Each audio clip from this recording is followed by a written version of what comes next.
गोविंद ने उत्तरा के गर्भ में परीक्षित की रक्षा की और ब्रह्मास्त्र से परीक्षित की रक्षा करके गोविंद ने युधिष्ठिर को भीष्म पितामह के द्वारा उपदेश करवाया। दान धर्मान राज धर्मान मोक्ष धर्मान विभागशः स्त्री धर्मान भगवत धर्मान समासव्यास योगतः। भीष्म पितामह ने युधिष्ठिर को उपदेश किया। क्यों? क्योंकि भगवान जैसे द्वारिका जाने के लिए उद्यत हुए तो देखा युधिष्ठिर जी मुंह लटकाए हुए कमरे में घूम रहे। भगवान ने सोचा कि युद्ध क्षेत्र में रो पड़ा था और एक यहां रो पड़ा। अर्जुन जब युद्ध क्षेत्र में पहुंचे तो धनवा रख दिया और कहा गोविंद ये तो अपने हैं और मैं अपनों पर शस्त्र कैसे चलाऊं। तब गोविंद ने गीता सुनाई, लेकिन युधिष्ठिर को नहीं सुना सकते। क्यों? क्योंकि युधिष्ठिर बड़े भैया। इसलिए गोविंद ने सोचा कि इस समय भीष्म पितामह के द्वारा ही इन्हें उपदेश कराया जाए। और भीष्म पितामह जो भगवान की प्रतीक्षा में थे कि गोविंद आवे और हम वैकुंठवास करें। क्यों? क्योंकि उत्तरा के गर्भ में प्रतिष्ठित होने के कारण गोविंद उत्तरायण भी है और पितामह उत्तरायण की ही प्रतीक्षा कर रहे थे। उत्तरायण कहते हैं स्वजनों जो देवताओं का दिन होता है। पूरे वर्ष 2 अयन होते हैं, उत्तरायण और दक्षिणायन। उत्तरायण में कोई प्राण त्यागता है तो स्वर्ग के दरवाजे खुले मिलते हैं और दक्षिणायन में कोई प्राण त्यागता है तो बंद मिलते हैं। ऐसे ही जैसे हमारे यहाँ कोई गृहस्थ रात्रि 2 बजे आवे तो दरवाजे बंद ही मिलेंगे, पहचान बतानी पड़ेगी तब दरवाजे खुलेंगे, परंतु दिन में दरवाजे किवाड़ खोलने की आवश्यकता नहीं है। ऐसे ही देवताओं का दिन है उत्तरायण, तो पितामह ने सोचा कि हम उत्तरायण में अपना प्राण त्यागेंगे। तो गोविंद पितामह के भीतर प्रविष्ट होकर युधिष्ठिर को तत्व ज्ञान का उपदेश कराया। भगवान चले गए, परंतु गांधारी का श्राप भी था। गांधारी ने श्राप दिया था गोविंद को कि हे गोविंद तुम चाहते तो युद्ध नहीं होता, तुमने जानबूझकर युद्ध करवाया है, इसलिए मैं श्राप देती हूं जैसे मेरा परिवार छिन्न भिन्न हो गया ऐसे तुम्हारा कुटुंब भी आपस में लड़ मरेगा। यही हुआ। यादव कुल आपस में ही लड़ मरे। चतुः पंचावशेषतः 40-50 बचे थे बस। गोविंद एक वटवृक्ष के नीचे बैठे थे,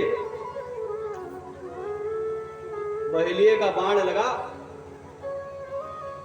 बहेलिए को लगा कि मृग है, क्योंकि भगवान के चरण कमल के सदृश ही सुकोमल और रक्त वर्ण के हैं। जब बहेलिए को पता चला कि ये तो भगवान हैं, दौड़कर क्षमा याचना करने लगा। गोविंद ने कहा मम इच्छा कह दीन दयाला, मेरी इच्छा से तुमने ऐसा किया है, तुम्हारा कल्याण हो। गोविंद लीला संवरण करके चले गए। उद्धव जी को आदेश किया कि जाकर मैत्रेय जी को सूचना दीजिए।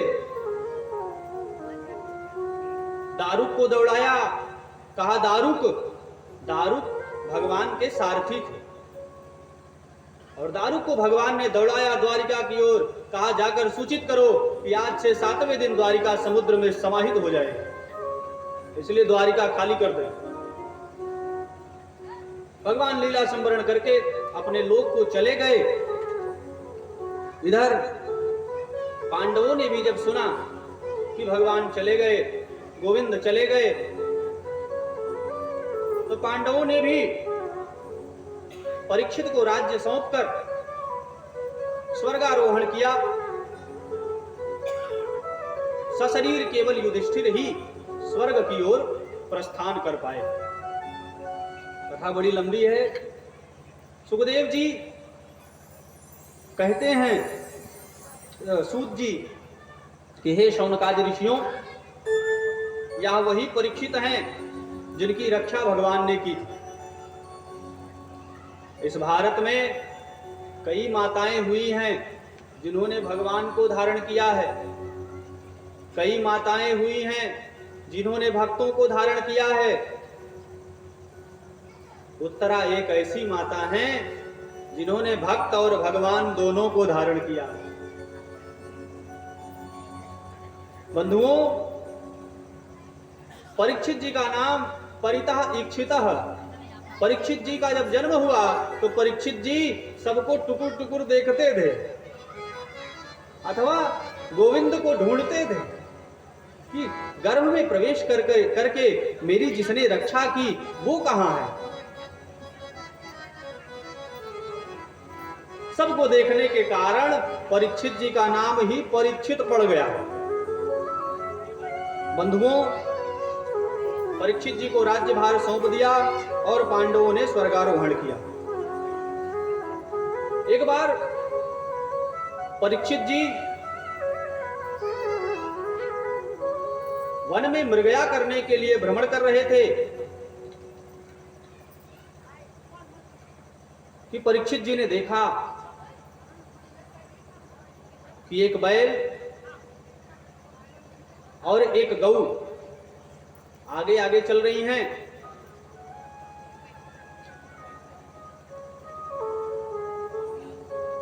पीछे एक राजा के रूप में व्यक्ति चल रहा है जो लगातार दोनों को मार रहा है, और वह व्यक्ति उस बैल के 4 पैरों में से 3 पैरों को डंडे के आघात से तोड़ दिया। वह बैल एक ही पैर से चल रहा था। परीक्षित जी को अच्छा नहीं लगा। परीक्षित जी ने उस व्यक्ति से पूछा, हे मनुष्य, तुम कौन हो? कस्तुम अक्षरणे लोके बलान्धस्य बलान् बलि। हे मनुष्य, तुम देखने में तो राजा लगते हो परंतु राजा हो नहीं। तुम्हारा कार्य निंदनीय है, इसलिए तुम दंड के पात्र हो। और परीक्षित जी ने प्रेम से बोलिए जय श्री राम। जय श्री राम। अब पहले बैठ जाइए आप लोग, तब शुरू करेंगे।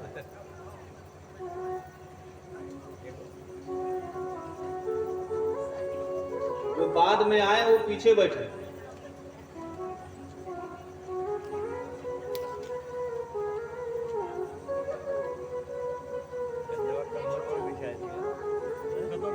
यहाँ मुंडन संस्कार नहीं है भैया। यहाँ जो जहां पावे वहां बैठे, और जो बाद में आवे वो एकदम पीछे बैठे। आगे बिल्कुल मत आइए। प्रेम से बोलिए जय श्रीमन नारायण। जय श्रीमन नारायण। स्वजनों, महाराज परीक्षित ने उस पुरुष को देखा और कहा, तुम नटवत प्रतीत होते हो, तुम्हारा कार्य तो शूद्रों का है परंतु वस्त्र तुमने राजाओं सा धारण किया। तुम कौन हो? हाथ जोड़कर खड़ा हो गया, महाराज मैं तो कलयुग हूं। परीक्षित ने जो सुना कलयुग, तो कहा तुम्हारा साहस कैसे हुआ मेरे राज्य में प्रवेश करने का? तुम्हें पता नहीं कि यहां परीक्षित का राज्य चलता है? उस बैल से पूछा जिसके पैर टूट गए। परीक्षित जी ने पूछा कि तपः शौचम दया सत्य हो। हे वृषभ देवता, आपके 4 पैर तप, शौच, दया और सत्य, ये धर्म के 4 पैर होते हैं। इसीलिए कहा गया पुराणों में, वृषो ही भगवान धर्मः। भगवान धर्म वृषभ के रूप में प्रतिष्ठित होते हैं, और जब भी भगवान धर्म की पूजा होती है तो वृषभ रूप में ही होती है। अस्तु परीक्षित जी पहचान गए कि ये धर्म के रूप में, बैल के रूप में साक्षात धर्म ही है। परंतु हे धर्म देवता, आपकी यह दुर्दशा किसने की? धर्म ने कहा, महाराज मैं अपनी इस दशा का दोषी किसे बताऊं?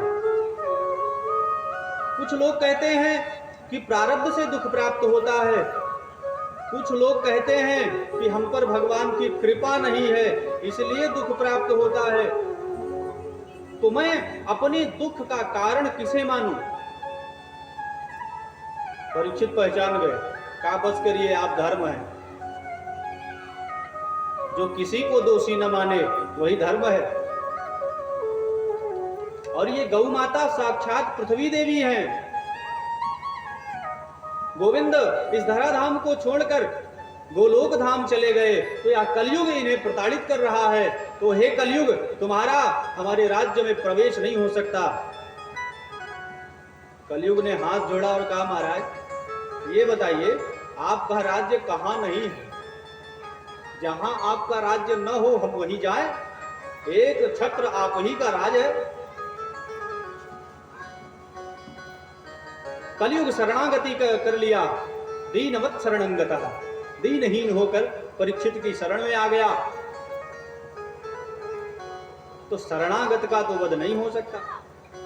राघव ने कहा भी है कि शरणागत कहूं जे तजहि निज अनहित अनुमान, ते नर पावर पापमय तिनहि बिलोकत हां। जो शरणागत को त्याग दे उसे देखने में भी पाप लगता है। इसलिए कलयुग मैं तुम्हारा वध तो नहीं करूंगा, परंतु तुम सर्वत्र नहीं रह सकते। तो कलयुग को महाराज परीक्षित ने 4 स्थान दिए कि द्यूतम पानम स्त्रियः सूनम, का जहां जुआ खेला जाता हो वहां कलयुग तुम्हारा निवास होगा। पानम, जहां मदिरा पान किया जाता हो वहां तुम्हारा निवास होगा। स्त्रियः, जहां वेश्यावृत्ति होती हो वहां कलयुग का निवास होगा। और अंतिम और चौथा कहा सूना। सूना कहते हैं हिंसा को, संस्कृत में हिंसा को सूना कहते हैं। तो सूना अर्थात जहां हिंसा होती हो वहां कलयुग का निवास होगा। कलयुग हाथ जोड़कर खड़े हो गया और कहा, महाराज आपने हमें रहने को स्थान दिया, परंतु चारों गंदे स्थान ही हैं। एक अच्छा सा बढ़िया ड्राइंग रूम दे दीजिए, बढ़िया सा कोई स्थान दे दीजिए। तो महाराज परीक्षित चूंकि सारंगी वसारहु शरणागत वत्सल थे, सो मुंह से निकल गया और कहा, जाओ स्वर्ण में भी तुम्हारा निवास है। तो कलयुग के रहने के 5 स्थान, इन 5 से दूर रहें। एक दिन महाराज परीक्षित वन में मृगया करने के लिए गए थे। प्यास लग गई, पास ही शमीक ऋषि का आश्रम था। शमीक ऋषि उस समय समाधि अवस्था में थे। महाराज परीक्षित ने कई बार आवाज लगाई परंतु ऋषिवर नहीं उठे, तो महाराज को क्रोध आ गया। महाराज परीक्षित ने सोचा कि यह साधु ढोंग कर रहा है, राजा को उठकर जल न देना पड़े, इसलिए आंख बंद करके बैठा है। ध्यान रखिए बंधुओं, कभी कभी असली को नकली समझ बैठते हैं और नकली को असली समझ बैठते हैं।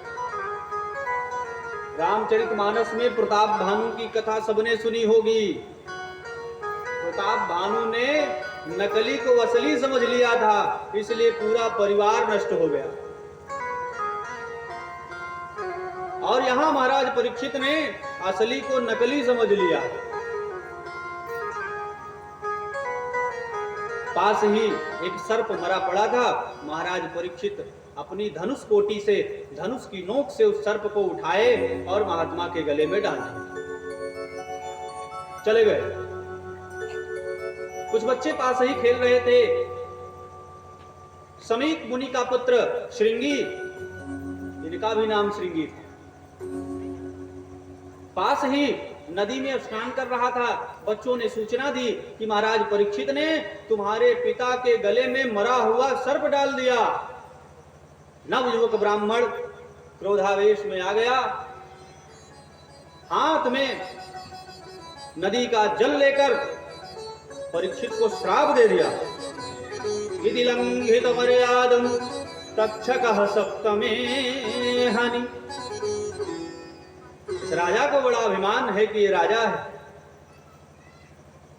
जाओ, मेरा श्राप है कि आज से 7वें दिन जिस सर्प के द्वारा तुमने मेरे पिता का अपमान किया है, हे राजन, उसी सर्प के काटने से तुम्हारी मृत्यु हो, सर्प दंश से तुम्हारी मृत्यु हो। श्राप दे दिया। दौड़कर घर आया, पिता के गले से मरा हुआ सर्प निकालकर फेंक दिया। समीक मुनि जब पुत्र का रुदन सुने तो उठ गए। पूछा कि पुत्र क्यों रोता है? पुत्र ने सारी कथा बताई। समीक ऋषि चौंक गए और अपने पुत्र को ही डांटा। कहा, तूने क्या कर दिया? अरे अब ऐसा राजा इस कलयुग में नहीं मिलेगा। अब राजा ऐसे होंगे कि प्रजा का ही शोषण करेंगे। अब आज देखने में ही आ रहा कि तमाम कर लगाकर, तमाम टैक्स लगाकर प्रजा का शोषण ही कर रहे हैं। कर की व्यवस्था राम जी ने वाल्मीकि रामायण में बताई कि कर की व्यवस्था कैसी हो, टैक्स की व्यवस्था कैसी हो। जहां जितना जल हो, जहां जितना हो, वहां से उतना ही ग्रहण करे। तो हे पुत्र, तुमने बहुत ही अनर्थ कर दिया। महाराज परीक्षित को श्राप नहीं देना था। अरे वो राजा थे, राजा हैं। राजा तो देवता का अंश होता है, राजा में ईश्वर अंश होता है। साम दाम अरुदंड विभेदा, नृप उर बसहि कहीं सब वेदा। अपने शिष्य गौरमुख को समीक मुनि ने दौड़ाया और कहा, दौड़ो, जाकर महाराज परीक्षित को सूचना दो कि आज से 7वें दिन तुम्हारी मृत्यु संभव है। इधर महाराज परीक्षित जब भवन में आए, अपने महल में प्रवेश किया और मुकुट उतार कर रखा, तो बड़ा पश्चाताप हुआ कि आज मैंने क्या कर दिया। जिस कुल ने, जिन पांडवों ने सदैव ब्राह्मणों का, संतों का, साधुओं का सम्मान किया, आज मेरे हाथों अपमान हो गया। मुझे तो प्राण दंड मिलना चाहिए। गौरमुख उपस्थित हुआ, महाराज को प्रणाम किया और कहा, महाराज आप सत्य सोच रहे हैं, आज के 7वें दिन आपको तक्षक नाग काटेगा। महाराज परीक्षित ने 1 मिनट भी नहीं लगाया, वसीयतनामा भी नहीं बनवाए कि हमारे बाद राजा कौन होगा। आज तो पिता की मृत्यु हो जाए तो पुत्र 13वीं का भी इंतजार नहीं करते, वसीयतनामा पहले तैयार हो जाता है, 13वीं बाद में होती है। गोस्वामी बाबा ने कह दिया कि स्वार्थ लाग करहि सब प्रीति, सुर नर मुनि सब कह यह रीति। कोई नहीं छूटा। महाराज परीक्षित ने ज्यों का त्यों राज्य छोड़ा और गंगा जी के समक्ष आकर उपस्थित हो गए। गंगा की नव कोमल वालुकम में आकर बैठ गए। क्यों? गंगा जी में ही क्यों आए? क्योंकि बंधुओं, पहले के जमाने में जब इतनी चिकित्सा पद्धति नहीं थी तो प्रायोपवेशन होता था। कहते थे कि अब ये नहीं बचेंगे, अब इनको गंगा जी में पधरा दिया जाए। क्योंकि इतनी चिकित्सा पद्धति नहीं थी और इतना पैसा भी सबके पास नहीं था। तो इसलिए, क्योंकि गंगा जी में जिसकी मृत्यु हो जाए उसे अकाल मृत्यु का भय नहीं होता। इसलिए महाराज परीक्षित ने सोचा कि मैं अकाल मृत्यु से न पीड़ित हूं, इसलिए गंगा जी के समक्ष पहुंचे। और जब महाराज परीक्षित गंगा जी के समक्ष पहुंचे, जितने ऋषि मुनि महर्षि भृगुर वशिष्ठस्य वनस्य गौतमो मेधा तिथिर देवल देवरातौ सभी ऋषिगण उपस्थित हो गए। महाराज परीक्षित का केवल एक प्रश्न सभी महर्षियों से कि हे महर्षियों, सिर्फ इतना बताओ कि मरने वाले व्यक्ति को करना क्या चाहिए। अब कोई सप्तशती का पाठ बतावे, कोई अष्टाध्यायी का पाठ बतावे, कहा पढ़ लो शिवलोक की प्राप्ति होगी, कोई कहे सप्तशती का पाठ कर लो महाराज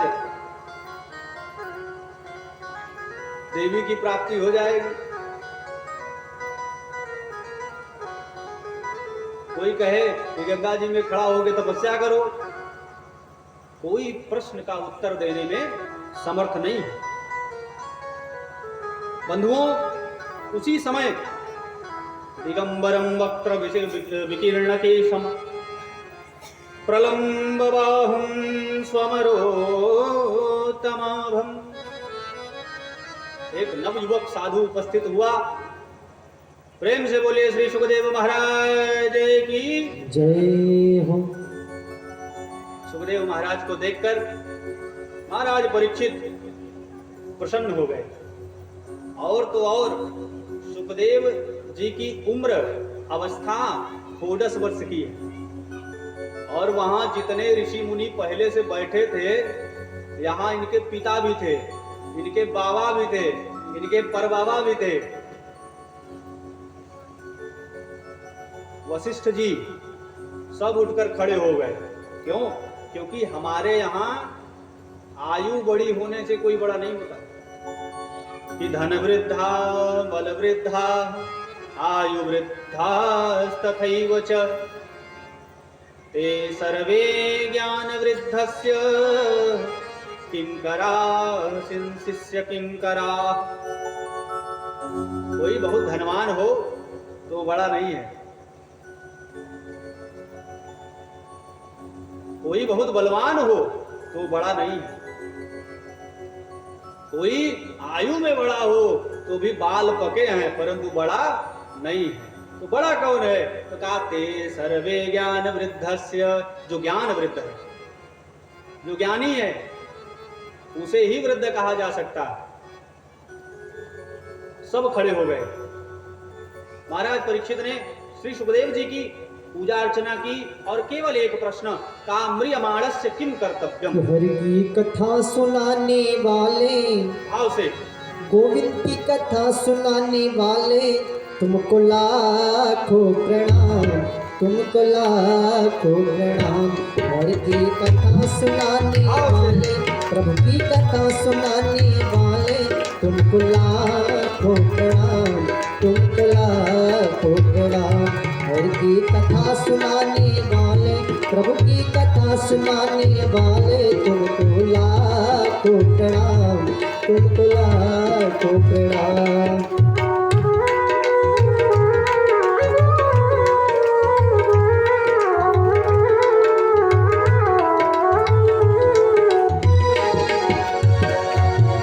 हम भूल रहे थे वन में, बल खो बैठे थे तन में। हम भूल रहे थे वन में, बल खो बैठे थे तन तालियों की में। सेवाएं देते हुए रहे थे, जीवित होकर बैठिए।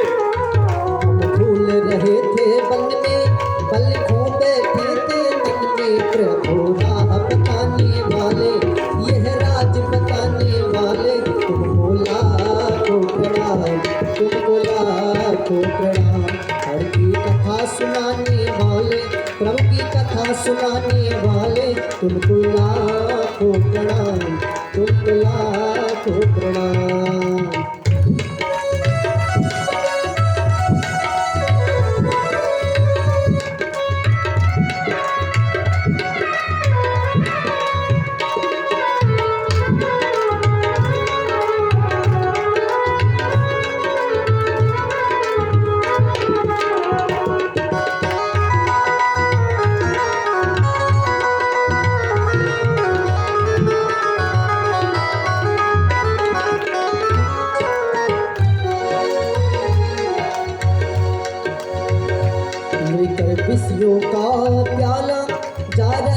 यम का गाला लेकर विष्णु का प्याला, जा रहे थे यम का गाला लेकर विष्णु का प्याला, जा रहे थे यम का गाला, अमृत पान कराने वाले प्रभु सुधा पिलाने वाले, अमृत पान कराने वाले प्रभु सुधा पिलाने वाले, तुमको लाखों प्रणाम, तुमको लाखों प्रणाम।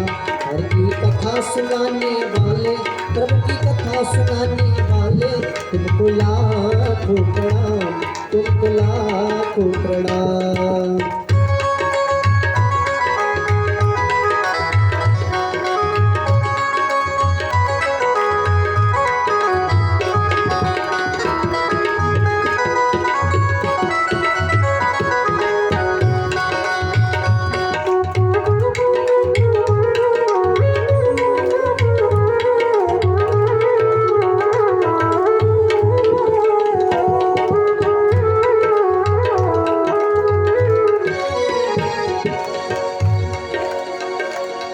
तुम घट घट अंतर्यामी, हम पति की ओर अभिमानी, तुम घट घट अंतर्यामी, हम पति की ओर अभिमानी, प्रभु तरस कराने वाले, हरि का तरस कराने वाले, तुमको लाखों प्रणाम, तुमको लाखों प्रणाम, तुमको लाखों प्रणाम, तुमको लाखों प्रणाम।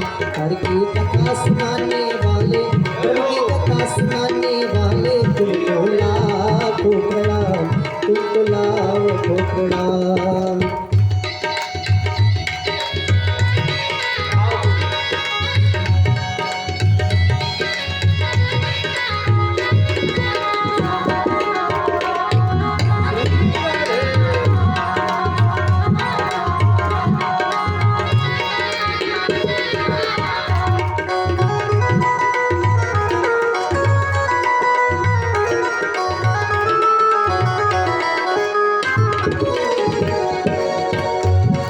हम पार तेरा क्या पावे, बस शीश झुका यही गावे, हम पार तेरा क्या पावे, बस शीश झुका यही गावे, हम पार तेरा क्या पावे, बस शीश झुका यही गावे। आत्मज्ञान कराने वाले, मुक्ति दिलाने वाले, आत्मज्ञान कराने वाले, मुक्ति को दिलाने वाले, तुमको लाखों प्रणाम, तुमको लाखों प्रणाम, तुमको लाखों प्रणाम, तुमको लाखों प्रणाम। हर की कथा सुनाने वाले, प्रभु की कथा सुनाने वाले, तुमको लाखों प्रणाम, तुमको लाखों प्रणाम, तुमको लाखों प्रणाम, तुमको लाखों प्रणाम, तुमको लाखों प्रणाम, तुमको लाखों प्रणाम, तुमको लाखों प्रणाम, तुमको लाखों प्रणाम। प्रेम से बोलिए श्रीमद् भागवत महापुराण की जय श्री हो, सुखदेव महाराज की जय हो। स्वजनों, इस प्रकार महाराज परीक्षित ने सुखदेव जी से केवल एक प्रश्न किया कि म्रियमाणस्य किम कर्तव्यम, मरने वाले को हे महाराज जिसे 7 दिन में मरना हो उसे क्या करना चाहिए। अच्छा, 7 दिन में हमें भी मरना है। रवि, सोम, मंगल, बुध, गुरु, शुक्र और शनि, 8वां दिन नहीं है। 7 दिन में हमें भी मरना है। इसीलिए जैसे प्रश्न पूछा सुखदेव जी प्रसन्न हो गए। कहा वरीयाने सते प्रश्न कृतो लोकहितं नृप। कहा हे परीक्षित, तुमने लोकहित के लिए बहुत अच्छा प्रश्न किया है। वरीयानेश, तुम्हारा प्रश्न वरीयान है। वरीयान अर्थात वकार कहते हैं तत्व ज्ञान में ब्रह्म को, यानी तुम्हारा तो कल्याण हो चुका। अरे जिसको भगवान गर्भ में ही दर्शन देने पधारे हो उसका कल्याण संभव नहीं है क्या। इसलिए हे परीक्षित, तुम्हारा तो कल्याण उसी समय हो चुका, परंतु तुमने लोकहित के लिए यह प्रश्न किया है। तो करना क्या चाहिए महाराज? सुखदेव जी ने एक श्लोक में पूरी विधि बता दी। का जितासनो जित श्वासो जित संगो जितेन्द्रियः।